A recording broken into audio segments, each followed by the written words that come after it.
So, hello everyone. Today I will explain the landmark case Salomon versus Salomon Company Ltd. 1897. This case is extremely important because it established the principle of separate legal personality, the foundation of company law.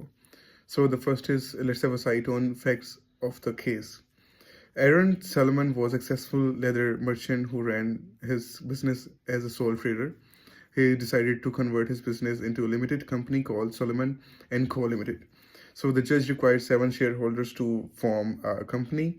So Solomon included his wife and 5 children as shareholders. So the company then purchased Solomon business for $39,000.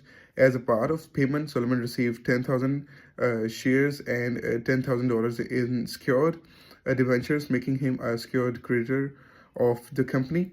After some time, the company's business failed and it went bankrupt.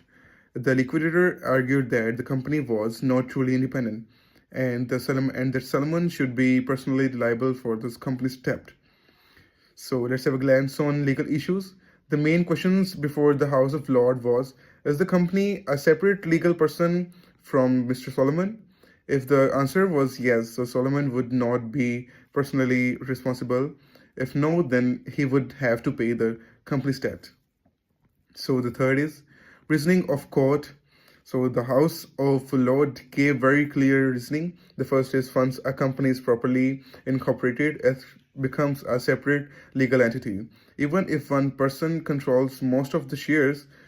Okay, so the second one is the Companies Act did not require shareholder to be independent. They only needed to exist legally. Solomon followed all the formal requirements of incorporation. So therefore, the company's debt were its own debt, not Solomon's personal debt. So the fifth one is as a secured creditor, Solomon had the legal right to be paid before unsecured creditors. So let's have a sight on a decision of the court. So what was the decision of the court?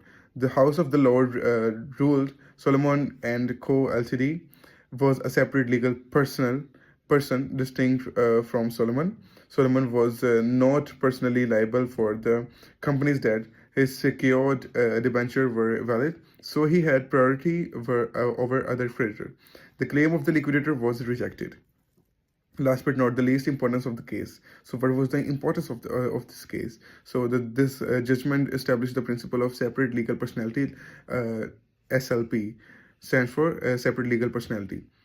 So this means that a company can own property, enter contracts, sue and can be sued, and be responsible for its own debts separate from